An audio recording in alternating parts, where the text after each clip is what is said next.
Broadcast lainnya aku kembali seperti yang kubilang. Hari ini kita lanjutkan aneh dan alternatif. Dan plot twist di akhir cerita membuatnya semakin tak terduga. Jika kamu juga menyukai Putri Duyung, maka film ini sama sekali tidak boleh dilewatkan. Cerita terjadi di suatu wilayah laut. Saat itu tokoh utama Paul menyelam ke dalam laut dan menemukan sebuah bangunan aneh di dasar laut. Di tengahnya ada sebuah lubang hitam gelap yang tampak seperti mata raksasa. Paul merasa sangat penasaran dengan isinya. Jadi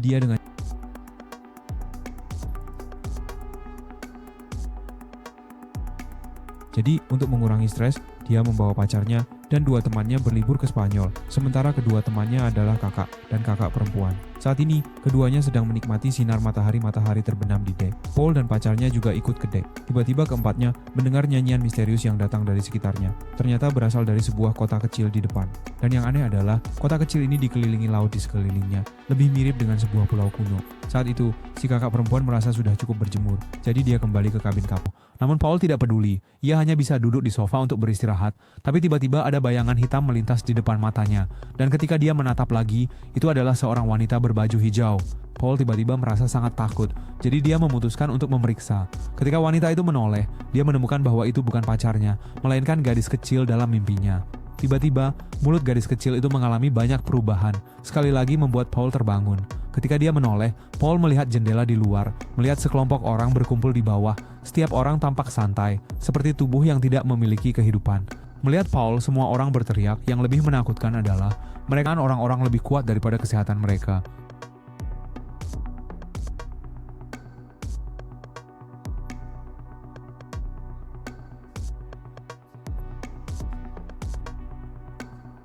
Mereka mulai percaya pada Dagon demi emas dan meninggalkan dewa. Kegembiraan Dagon juga diwariskan.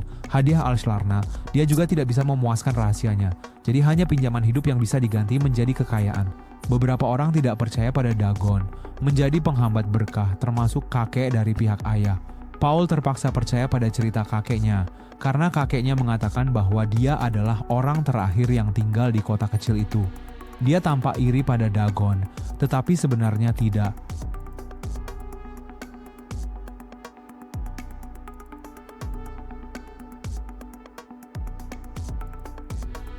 Datang dan akhirnya menangkapnya. Ketika Paul terbangun lagi, pacarnya muncul di depannya. Keduanya menangis bahagia dan berpelukan. Begitu juga dengan orang tua dan kakak perempuan yang juga ditahan di sini. Namun kakak perempuan sudah jadi cacat. Satu kakinya telah diamputasi. Kakak perempuan menceritakan kepada semua orang tentang bagaimana dia dan kakaknya mengalami musibah. Sebuah makhluk hidup muncul dan menyeret mereka ke dalam air. Yang lebih menakutkan adalah makhluk itu sekarang berada di dalam tubuhnya sendiri. Orang tua itu mengatakan bahwa dia tahu makhluk itu adalah apa, yaitu Dagon yang menguasai tubuh orang tersebut.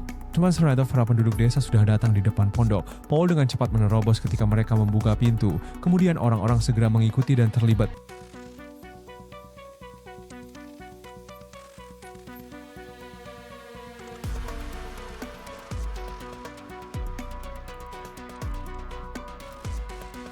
Terakhir, mereka bersiap-siap untuk menghabisi Paul. Saat guru bersiap untuk memotong, seseorang muncul menghentikan tindakannya. Benar saja, guru mendengarkan orang tersebut, menurunkan pisau dan berjalan keluar.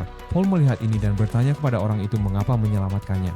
Shimeng Yuyu mengatakan karena kamu adalah orangku. Ini sudah ditakdirkan. Jika ingin tahu alasannya, maka tetaplah di kota kecil ini. Paul kemudian bertanya di mana pacarnya berada dan apakah guru masih hidup.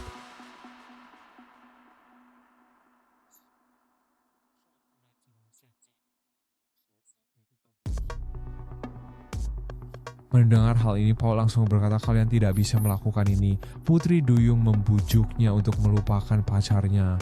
Karena si kamu tidak bisa memimpikannya, kita akan pergi ke tempat yang indah di mana waktu tidak ada. Hanya ada 3 hari, kemarin, hari ini, dan besok. Yang tersisa hanyalah keabadian. Ini bukanlah pilihan melainkan takdir. Setelah mengatakan semua ini, Putri Duyung memerintahkan pendeta untuk melepaskan Paul dan membiarkan sukan.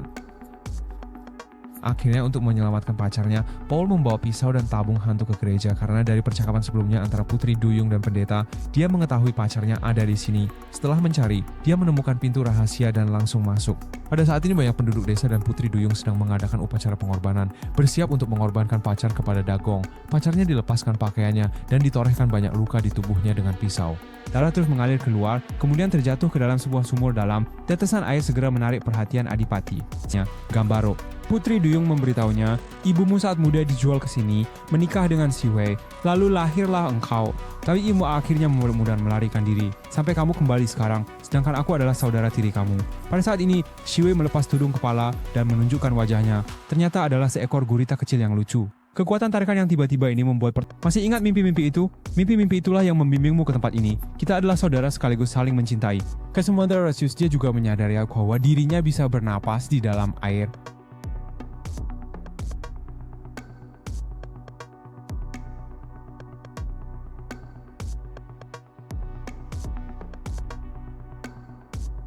Pada saat itu dia benar-benar percaya bahwa ini adalah takdir, akhirnya melepaskan obsesinya dan menari di dalam air bersama Putri Duyung. Mereka tiba di lubang hitam yang ada di awal film, bersama-sama menuju dunia yang indah. Cerita berakhir di sini. Terakhir, saya ingin adalah takdir sudah diatur, seperti puding yang sudah ditempatkan di dalam tubuh sejak lahir.